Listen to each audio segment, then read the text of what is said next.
kalau gue bisa berpesan untuk Enzo Maresca bahwa pesan aja beberapa match ke depan Cole Palmer ya harus istirahatkan. diistirahatkan. Kalau main pun dari bangku cadangan. Dari bangku cadangan. Iya kan. Setelah Amorim pegang sebenarnya ketika bertemu dengan tim besar, MU tuh jadi kelihatan jago ya. Maksud gua ya nggak kalah gitu loh. Dia cuma sama Spurs doang. Sama City menang. Sama Liverpool seri. Sama Arsenal juga seri. Dan kalau kemarin kita lihat pertandingan kan memang Arsenal yang lebih dominan kan. Tapi MU punya serangan balik juga bisa bikin serangan, nggak diem kayak pecel lele gitu ya. Atletico kan udah sering ya dipecundangi Real Madrid ketika bertemu di Liga Champions. Harusnya mereka belajar. Karena kalau mereka lolos, ya peluang mereka kan semakin dekat kan dengan laga final. Karena kalau lolos kan lawannya Arsenal. Iya. Iya kan? Ya masa lawan Arsenal. Nggak berani.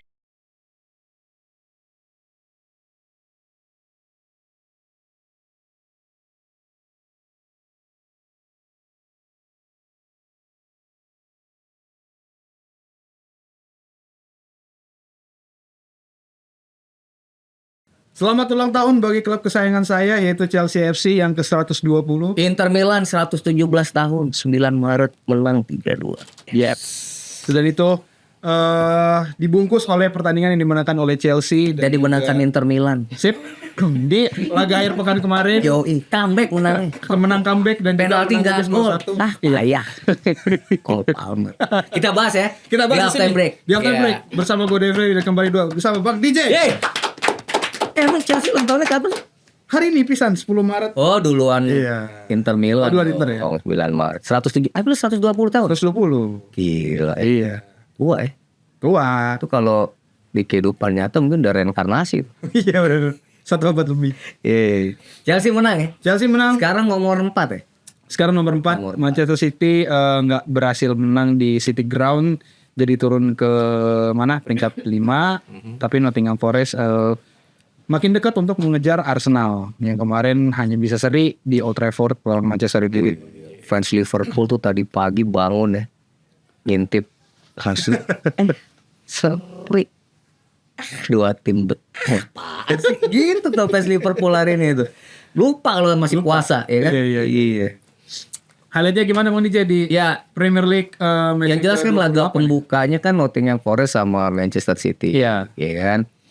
Gue sempat WhatsApp lo tuh, itu kan laganya rame ya. Maksud gue rame itu sebenarnya City itu punya ambisi lah untuk bisa mengalahkan Nottingham Forest. Kalau menang kan pasti kegeser kan. Iya. Tapi ya ada Garibaldi itu FC Perhutani yang mainnya cukup komit gitu.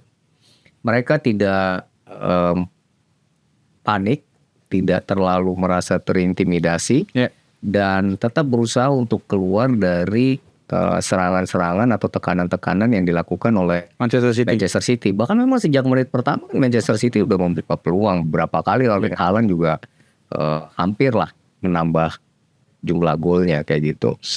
Ya menurut gua sih ini kecerdikan Nuno Espirito Santo untuk bisa memanfaatkan lah kelengahan gitu ya. Dia kayak apalagi setelah turun minum kayaknya di ruang ganti barangkali dia ngomong sama para pemainnya. Sabar guys mainnya. Manchester City pasti punya celah dan itu terbukti dalam sebuah skema serangan akhirnya jebol juga ya City. Dan lagi juga City kalau gue lihat ya Bang DJ penurunan. Buat gue ini tren yang menurun untuk City dari segala segi aspek ya gitu. Maksudnya City udah mungkin bisa gue bilang mulai dari Februari kemarin itu udah mulai regenerasi dia. Maksudnya pemain-pemain senior di Manchester City itu udah cukup tua dan gue rasa udah gak bisa membuat junior-juniornya mereka ini keep up gitu. Dengan intensitas yang ada di Premier League lah terutama gitu. Jadi ya ngelihat Manchester City sekarang ya untuk para fansnya ya harus bersabar lagi gitu. Betul. Untuk melihat City naik lagi ya butuh waktu. Dan ini kekalahan dari Nottingham Forest itu adalah kekalahan ke-9 musim ini, Dave. Dan di eranya Pep Guardiola, ini merupakan kekalahan terbanyak sama dengan musim 2019-2020. Waktu itu juga Manchester City menelan 9 kekalahan dalam sepanjang musim itu. Kalau ini kan masih ada 10 pertandingan ya ke depan ya. Iya. Ya bisa bertambah. Yang waktu itu total. Iya, kalau waktu itu total 9 kekalahan, tapi di musim itu poinnya 81 di akhir musim. Manchester City masih bisa cetak 100 gol lebih. Walaupun yang juaranya Liverpool. Iya. Ya kalau musim ini sekali lagi ya kayaknya Manchester City bukan Manchester City yang kita lihat dalam 4-5 tahun terakhir ya. Iya. Dan bagi Nottingham Forest setelah mungkin 7-8 pertandingan mereka tidak bisa menang dari Manchester City, kemenangan yang sangat dinanti. Dan waktu gue WhatsApp lo kan, ya mereka memang menolak untuk turun dari peringkat ketiga. Iya. Dan bahkan kemenangan ini membuka peluang mereka untuk mencoba mengusik Arsenal. Arsenal kayaknya akan mentok di maksimum dia cuma nomor 2 ya. Iya. Karena sekarang kan bedanya juga 15 poin ya. ya 15 poin. 70 dan 55, 15 kan nih. Karena Liverpool setelah laga Nottingham Forest lawan Manchester City menang walaupun sempat Iya. comeback. Menang lawan Southampton. Southampton 3-1. Ini ada yang menarik nih, Dev. Iya. Gol pertama itu kan Southampton kan. Yang golnya namanya Smallbone.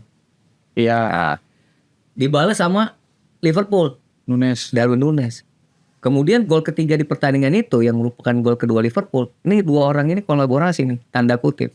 Darwin Nunes dijatuhin sama Smallbone di kotak penalti. Diambil salah penaltinya kan. Dan ini mengulang juga bahwa salah waktu di pertemuan pertama Cetak 2 di St. Mary, dia mencetak gol lewat oleh penalti juga. ya bahkan di pertandingan ini dia cetak 2 penalti. Dan ya ini satu hal yang menarik adalah ya Liverpool tuh seperti lo bilang ya, meskipun lawannya Southampton, Arne Slot tetap menurunkan Pemain inti. tim terbaiknya gitu. Nah tapi ada celah tuh deh, gol pertamanya itu kan buruk banget tuh koordinasi antara Van Dijk dan Alisson Becker ya kan. Ya, nah ini yang berbahaya kalau misalnya ini terjadi di fase leg kedua Liga Champions nanti menghadapi Paris Saint-Germain. Tapi ya pasti Arne Slot punya catatan lah untuk itu. Tapi yang jelas kemenangan 3-1. Mereka sudah main 29 kali ya. Liverpool. Iya.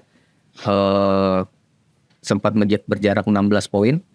Sekarang kita ngobrol 15 poin. Dan menurut gue sih ya kalau orang-orang udah bilang 90% pialanya untuk Liverpool, ya gue masih 80% lah karena segala sesuatunya Bisa terjadi. tapi ya semakin dekat lah Liverpool untuk menyamai jumlah trofi sebagai Raja Inggris dengan Manchester United. 20 ya? Iya. Kalau nanti Musim ini juara 20. Ya kan? Mungkin MU kan puasa 30 tahun nanti kayak Liverpool setelah ini kan. Ya barangkali. bisa jadi. Ya kan? Tapi kalau melihat dari jalannya pertandingan Bang DJ, ini mungkin salah satu match yang dimana XG-nya paling tinggi yang pernah gue lihat Bang di musim ini terutama ya 4.12. Itu tandanya kan total shot 28, big chance 8. Tapi sayang yang masuk cuma 3 dan 2 dari penalti Bang DJ. Ya it's okay lah. Kadang-kadang kan sepak bola kayak gitu. Ya kan? Iya. Tapi buat fans Liverpool kan yang penting Darwin Nunes golin. Ya kan? Penting punya Darwin Nunes dibanding lo punya Rasmus Højlund di Manchester United. Itu kan yang rame gitu kan. Walaupun sekali lagi penalti 2 itu kan selalu diomongin. Ini kan lagi rame banget ya. Pemahaman atau pandangan para pecinta sepak bola tentang Liverpool yang katanya beruntung aja kayaknya gitu kan. Lucky pull ini kan. Lucky pull. Gua gak tahu tuh dari mana sih Dev. Sekarang kok tiba-tiba orang ngomongin lucky pull gitu. Di waktu lu diundang podcastan juga lucky pull ya kan. Ini biar taunya lucky supermarket tuh yang di CBD situ. Ini biar gue jelaskan aja kali. Iya. Lu sekarang gayanya pakai kotak-kotak gitu. Minta diundang lagi loh, minta diundang lagi. Paling bisa ente. Terus.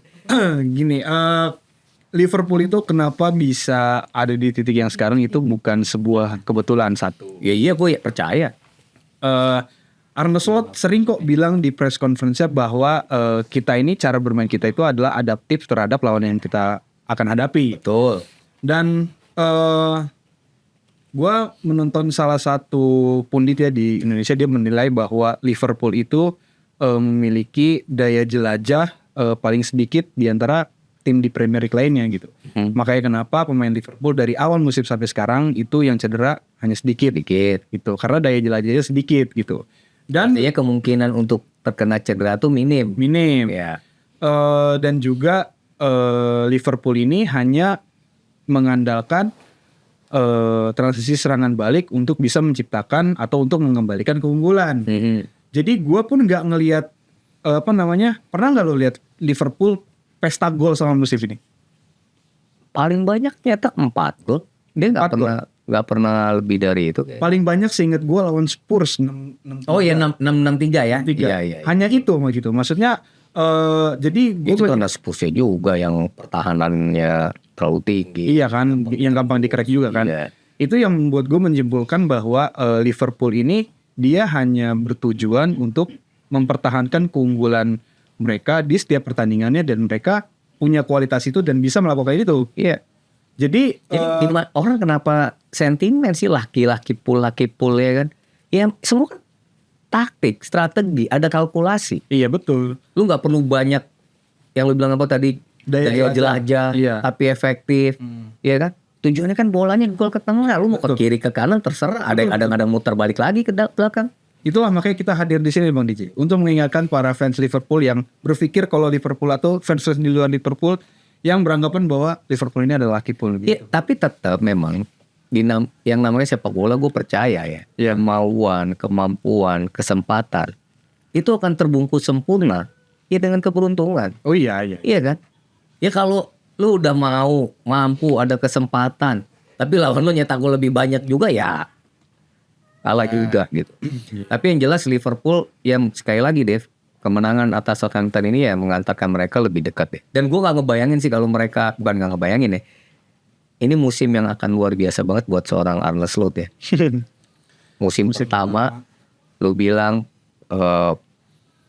peninggalan pemain tidak terlalu ya yang itu aja gitu kan. Murray cuma datang Chiesa doang. Kiesa juga si kaki kaca juga kan, kadang cedera banyak di bangku cadangan, di bangku kesehatan dia kan.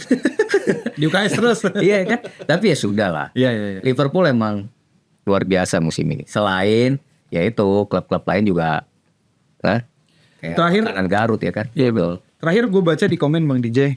Siapa yang Ada lagi yang komen dari fans club yang dulu pernah kita bahas itu ada Chelsea. Kita, banyakin dong bahas Chelsea-nya gitu. Ya kita sih bukannya nggak mau banyakin ngomongin Chelsea gitu ya, tapi ya Chelsea-nya juga kita udah berusaha lah objektif. Ya kita ngomongin laga lawan Leicester ya kan. Ya. Itu di hari Minggunya kan. Dari Minggu.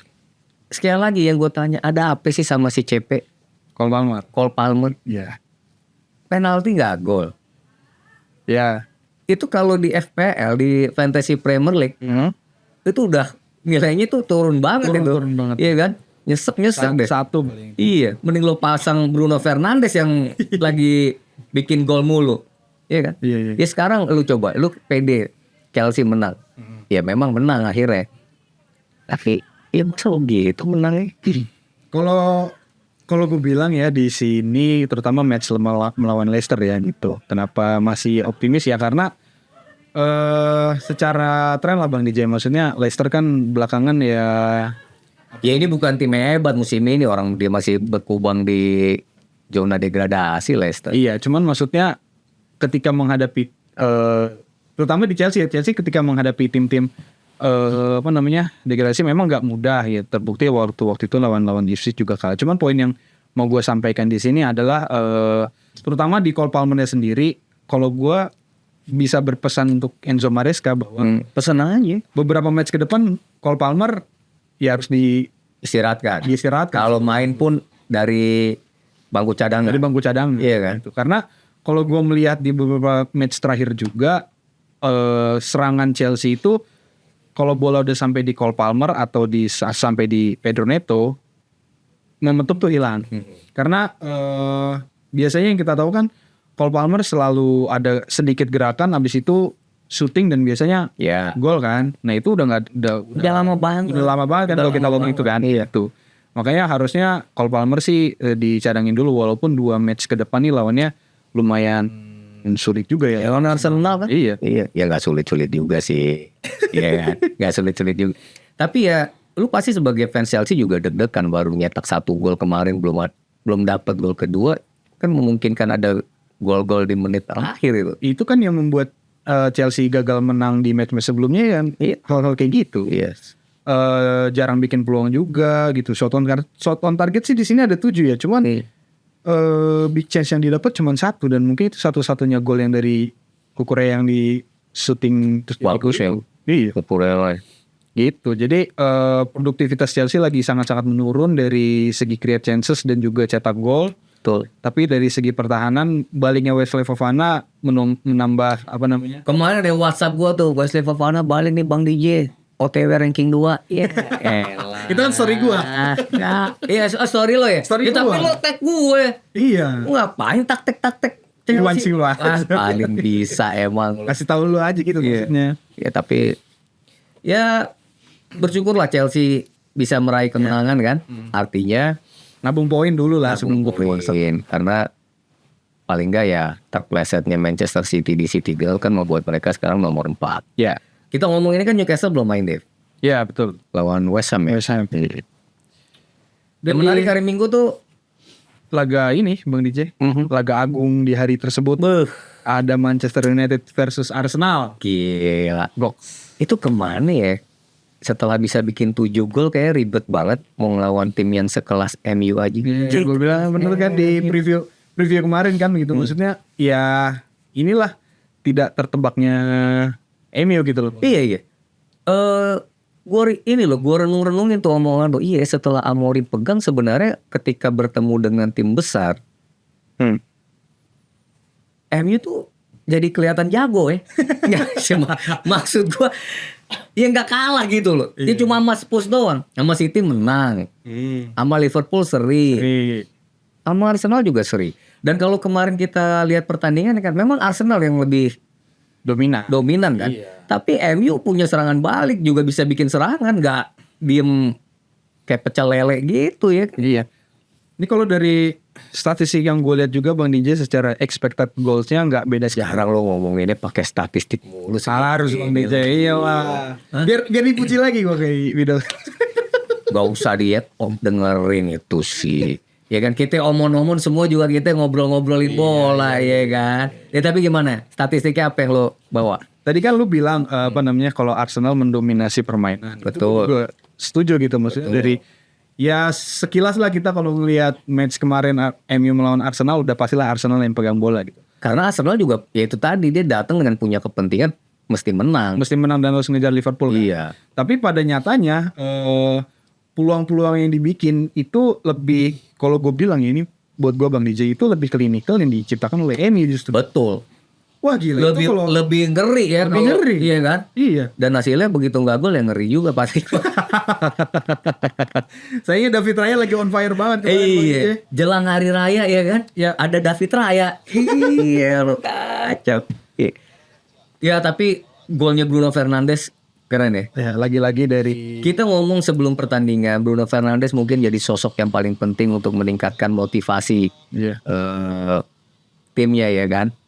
Dan golnya luar biasa. Itu tapi kalau gue lihat siaran ulang ya, kayaknya David Raya terlalu jauh gak sih posisinya ke yang jauhnya gitu. Lepas bentengnya Arsenal mungkin ada 4-5 pemain gitu. Agak jauh sih kalau gue ngeliat tuh. Ya itu ya selain terlalu jauh dia juga telah terbang kan. Jadi ya Superman kali. Superman ke depan dia Gak maksudnya ketika bola udah mau lewat dia baru ini jadi bolanya kan kenceng. Sama itunya kalau gue lihat berulang-ulang pijakan kakinya tuh kayak nggak siap gitu loh untuk Iya makanya justru telat ya. Iya benar. dia terbangnya telat. Ya free kick ya seorang Bruno Fernandes kan kita tahu free kicknya bagus kan. Jalannya udah pasti kenceng dan jarak segitu udah pasti kenceng bolanya. Dan itu sebenarnya kalau misalkan David Raya nggak telat terbang masih bisa kejangkau sebenarnya bolanya. Tapi kejauhan sih kalau menurut gue. Kayaknya ya tapi nggak tahu lah ya, mungkin kiper yang lebih paham lah di lapangan seperti itu. Tapi kalau gue lihat dari kan beberapa kali dari sisi belakang dia kan, kok agak jauh banget. Tapi ya untungnya Declan Rice bisa akhirnya bikin gol ya. Ya gol yang sebenarnya kayak Arsenal sebenarnya nunggu waktu karena banyak serangan-serangan. Tapi lo bilang tuh yang terakhir emang sebenarnya David Raya dan Andre Onana tuh main bagus dalam posisi untuk save. Iya, Onana juga. Onana kemarin berapa kali ya kan? Lu lihat nggak yang menit-menit terakhir tuh, yang Onana save, terus David Raya juga save yang Bruno Fernandes itu ya. Gila, gue pikir nih kalau sempat ada yang bikin gol di menit injury time itu, aduh gila, gak enak banget bener. Selesai dari lapangan. Tapi ya menurut gue hasil yang adil. Ya, kedua tim sama-sama mencetak 1 gol, artinya kedua tim sama-sama bikin 1 poin. Ya kan? Ya meski akhirnya untuk Arsenal ini merupakan loss menurut gue. Iyalah, ya udahlah ya, fans Arsenal mungkin ya kejar hat-trick runner up aja lah ya. Ya kalaupun masih mau menyelamatkan musim ini, ya udah fokus aja ke Liga Champions, kan kayaknya 1 kaki udah pasti di perempat final. Betul. Kayak gitu ya. Kalau di akhir pekan kemarin, Dev, sebenarnya satu tim yang perlu gua apresiasi adalah Brighton. Oh iya. Dan untuk ke-6 kali beruntun menang. Bisa ya tembus. Artinya 4 kemenangan di Premier League. 2 kemenangan di ajang kompetisi. Ini Brighton kan yang dihajar Nottingham Forest 7-0 itu. Iya. Yes, jadi setelah kalah dari Nottingham Forest itu mereka bangkit dan mereka bisa menang lawan Fulham ya. Sehingga kans mereka untuk finish 6 besar masih terbuka. Apalagi lu bilang kan peringkat kedua sampai 10 kayaknya. Kedua sekarang Banija nambah. Tadinya kan dari 3 sampai 10. Iya. Sekarang dari nomor 2. Mulai rapat ya. Aston Villa sendiri menang. Iya. Nah, ini sebenarnya modal yang cukup baik bagi Aston Villa. Iya. Karena tengah pekan ini kan kembali ke Liga Champions. Ya. Ya mereka udah berbekal kemenangan 3-1 waktu main di Bradle Stadium. Ya sekarang main ke Villa Park. Harusnya sih ya skuad Unai Emery sih bisa mempertahankan situasi keunggulan agregat ini dan lolos ke 8 besar. Termasuk juga Arsenalnya. Ya. Karena Arsenal udah 7-1. Wah, kalau sampai Arsenal gagal. Kalau Arsenal sampai nggak lolos, barangkali jadi 1 dari 7 keajaiban sepak bola musim ini, tahun ini kali ya, 2025 ya. Iya. Kalau sampai nggak lolos kayaknya jadi rumah makan Padang aja Arsenal. Iya udahlah, Mikel Arteta ya kan, lu mau mengundurkan diri atau? Tapi ya enggak lah, harusnya lolos lah. Lolos lah. Terlalu ya kan? jahat lah kalau nggak lolos lah. Harusnya lolos. Ya justru menarik adalah Liverpool. Nah, ya kan. Dia sudah bisa, artinya konsentrasinya di liga sepertinya sudah mulai agak ringan dengan, gue nggak bilang udah pasti juara ya, tapi kan sama. 15 poin udah luar biasa. Iya. Nah sekarang menghadapi Paris Saint-Germain. For your information, Dave, di akhir pekan kemarin Paris Saint-Germain juga menang 4-1. Dia main di liga kayaknya. Dengan pemain-pemain yang tidak semuanya adalah pemain inti. Sepertinya Luis Enrique memang mengistirahatkan sejumlah pemain untuk bisa lebih prima, untuk lebih fokus, untuk bisa membalikan situasi di Anfield nanti. Nah ini yang hati-hati Arne Slot. Nah itu. Iya kan? Kalau ngelihat permainan yang ditampilkan di leg pertama Parc des Princes, gila itu sih. Kalau lu masih mau kayak begitu mainnya, itu mah tinggal nunggu jebol aja. Kalau finishingnya lebih bagus dikit aja ya. Makanya walaupun Ousmane Dembele nggak main dari awal, kemarin dia bikin brace. Oh iya ke Paris Saint-Germain ya kan. Kemudian siapa, Barcola juga main oke. Jadi ini kalau kita melihat situasinya, ya sepertinya kita udah bisa nebak lah ya, pemain-pemain yang akan diturunkan kan yang itu aja kalau Liverpool. Iya. Yang kita tunggu adalah Mohamed Salah gimana. Mohamed Salah di leg pertama ya, kalau gue bisa dan kalau gue menilai itu nggak perform lah di leg pertama tuh. Passingnya 0, passingnya berhasil ya, terus juga create chancesnya 0 gitu, terus one on one-nya juga gagal terus gitu, dipatahkan terus. Jadi gue bilang Salah mungkin sedikit frustrasi karena bertahan mungkin ya di leg pertama, cuman ya itu tadi kita harus lihat di leg kedua gitu, siapa tahu dengan makanya bermain di Anfield dan magisnya Anfield, ya siapa tahu muncul lagi nih. Nah, magicnya Salah. Menurut lo apakah Arne Slot akan memberi kesempatan Darwin Núñez untuk main di menit awal? Kalau waktu di Paris kan dia masuk jadi pemain pengganti kan, dia Harvey Elliott ya kan, Wataru Endo. Kalau gue ngeliatnya Enggak lah Bang DJ, Enggak. maksudnya Darwin Núñez kan pilihan kedua ya di posisi nomor 9 kayak gitu. Dan kemarin kan karena lawannya Southampton makanya dia dikasih kesempatan dari awal gitu. Tapi melawan siapa? PSG nanti di tengah pekan ya gue rasa sih antara apa namanya siapa? Si Diogo Jota atau ya Cody Gakpo di situ. Kalau diakui. Cuman gue rasa sih starting lineup yang diturunin bakal sama kayak leg pertama gitu. Dan yang pengen kita lihat ya benar kata lo, ini leg kedua Paris Saint-Germain bersama Jermain. Kalau Jerman nanti Germain, iya PSG aja lah gue jemput. PSG bersama Luis Enrique ini benar-benar nggak puas banget sama hasil yang dia peroleh di leg pertama kemarin. Iya, ya itu merupakan pengkhianatan terhadap proses sih hasilnya, iya kan? Ya makanya tadi kadang-kadang emang lu perlu beruntung itu.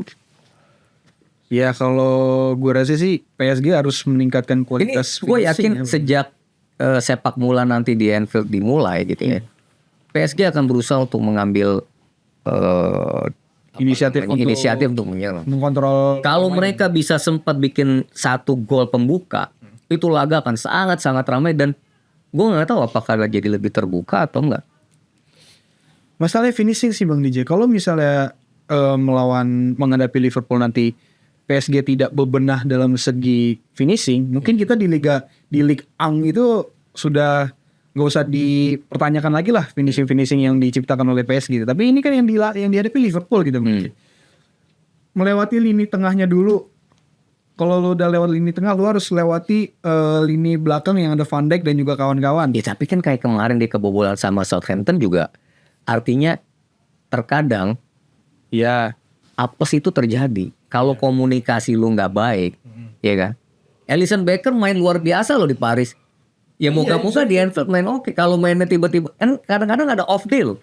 lah ya makanya maksudku balik lagi ke finishingnya di si PSG. Kalau misalkan finishingnya PSG sama kayak di leg pertama ya hasilnya mungkin gak akan jauh beda kayak di leg pertama juga Bang DJ gitu. Iya. Percuma kalau misalkan udah bisa ngelewatin Van Dijk dan lain-lain tapi gagal untuk nyetak gol di gawangnya Alisson, percuma juga gitu loh. Kemarin kan shotnya banyak yang kemana-mana juga Bang DJ di luar shot-shot yang di tepis atau yang bisa diantisipasi sama Alisson gitu maksudku. Nah makanya sekali lagi Liverpool juga tadi kan lo bilang ya sebenarnya mereka bukan tim yang terlalu pengen buas-buas banget dalam mencetak gol. Iya itu dia. Bisa nyetak 1-2 gol buat mereka udah Cukup. Di Liga Champions kan mereka juga paling menang gede waktu lawan Bayer Leverkusen 4-0 kalau nggak salah. Iya. Ya kan? Ya ini laga rame sih Dev. Lepas Liverpool lebih diunggulkan, tapi kesalahan itu bisa menghukum Liverpool. Ya. Ya kan? Betul. Ya makanya gue yakin Arne Slot sudah menyiapkan lah strategi yang baik. Karena Luis Enrique pasti juga datang dengan strategi yang luar biasa.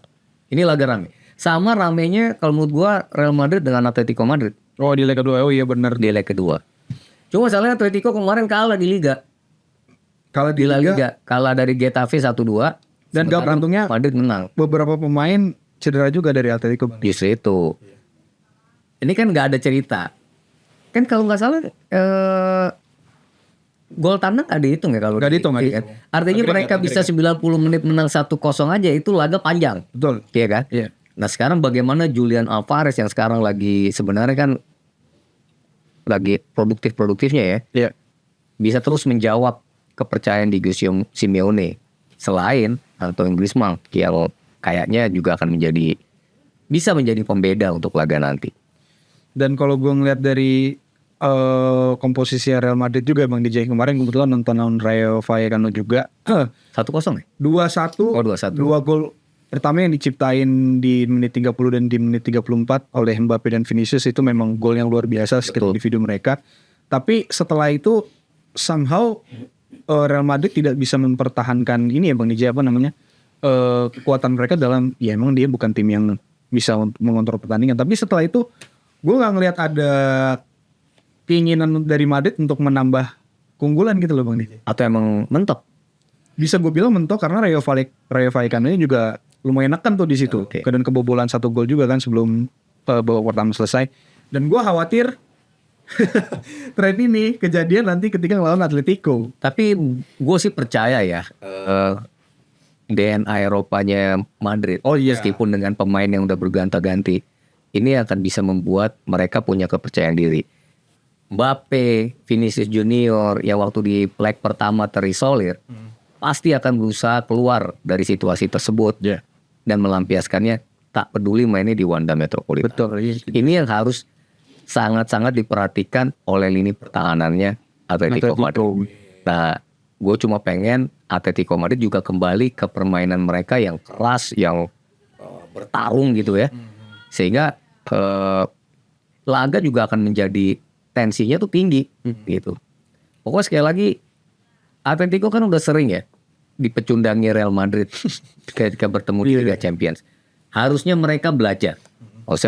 Karena kalau mereka lolos, ya peluang mereka kan semakin dekat kan dengan laga final. Karena kalau lolos kan lawannya Arsenal. Iya. Iya kan? Ya masa lawan Arsenal.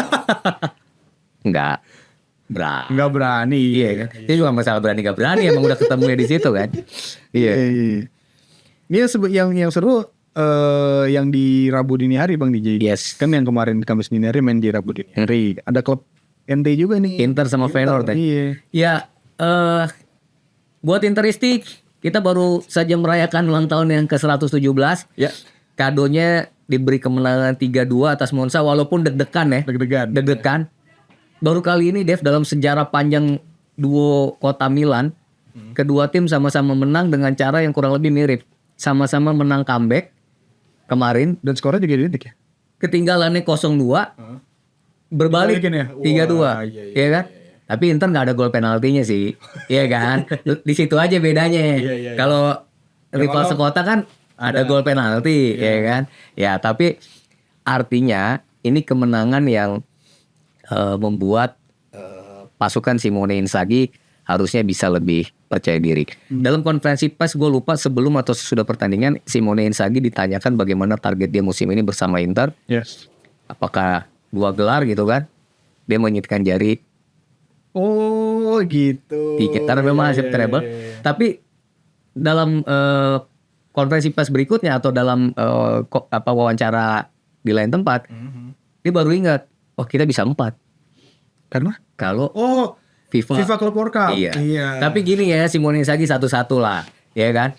Di Liga ini agak serem nih. Atalanta tadi malam ngebantai 0-4 Juventus kan? Iya. Sehingga pertemuan nanti di akhir pekan menghadapi Atalanta di JW Stadium itu akan menentukan buat Inter Milan. Tapi sebelum ke sana, amanin dulu Feyenoord nih. laga menghadapi Feyenoord. Ini akan menjadi pertemuan keempat Inter dan Feyenoord di Eropa, Dev, dan sama-sama sekali menang, sama-sama sekali seri karena satu kali menang. Yang menariknya adalah kemenangan Inter maupun kemenangan Feyenoord terjadi di laga away. Nah, jangan sampai Feyenoord menang di laga away di Giuseppe Meazza. Keunggulan 2-0 harusnya bisa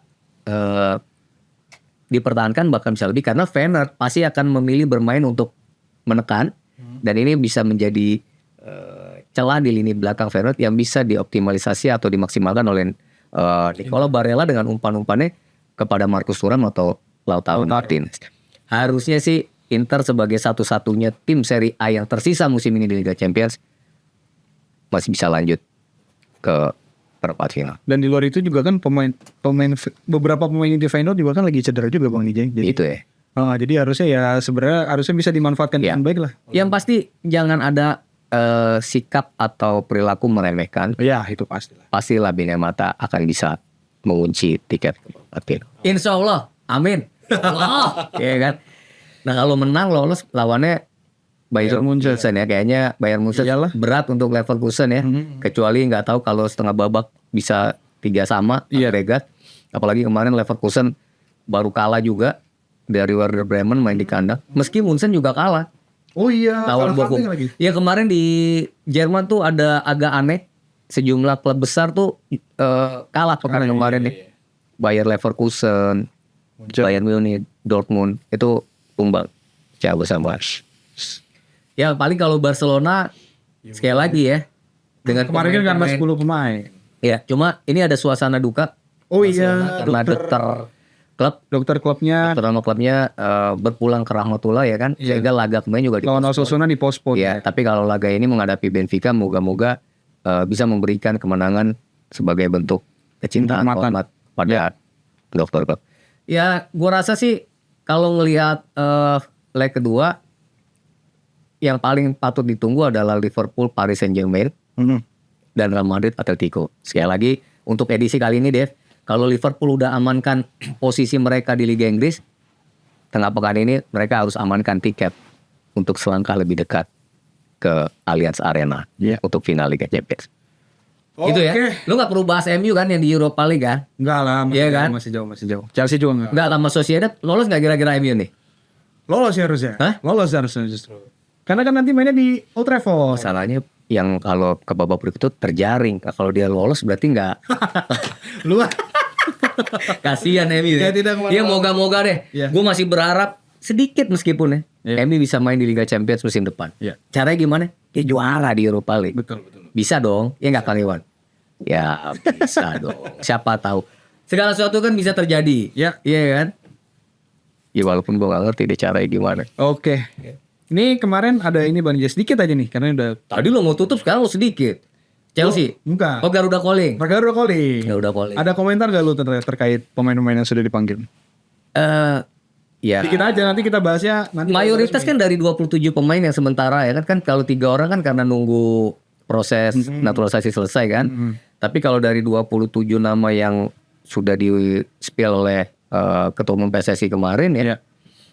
Nggak ada nama yang kejutan lah. Paling ya Iya sih. yang terkejut adalah hanya di Indonesia Apa tuh? tak ada satupun pemain dari klub yang saat ini sedang memimpin liga. Oh iya beneran. Tapi ya sudah lah. Siapapun yang terpilih, yang terpanggil itu membawa bendera kita. Oleh Romani, ya moga-moga ya memberikan warna, memberikan angin segar. Ya. Dan sekali lagi ini semakin dekat Dev ke tanggal 20 Maret di mana timnas kita akan berlaga di Sydney. Ya. Semakin dekat juga dengan laga-laga semua final bagi timnas Indonesia kan. Yes. Ya moga-moga ya kan kita bisa meraih tiket lolos ke Piala Dunia. Karena satu-satunya yang menyegarkan adalah dengan situasi hiruk pikuk negara kita yang ini adalah kalau timnas kita bisa lolos, ya kan? Bisa lolos Piala Dunia. Gelap bisa jadi terang. Ya kan? Oke, thank you Bang DJ. Untuk pembahasan timnas mungkin akan dibahas di minggu depan ya. Betul ya. Udah mendekatinya di minggu depan. Kita juga mau mendekati episode 100 nih. Oh iya benar. Udah ini 92 atau 93 gitu ya. Pokoknya Ya, udah mau dekat 100 lah. 91. 91. Iya kan? Kelar ya? Kelar. Sip. Sampai ketemu lagi. Di halftime break selanjutnya. Thank you guys. Bye bye.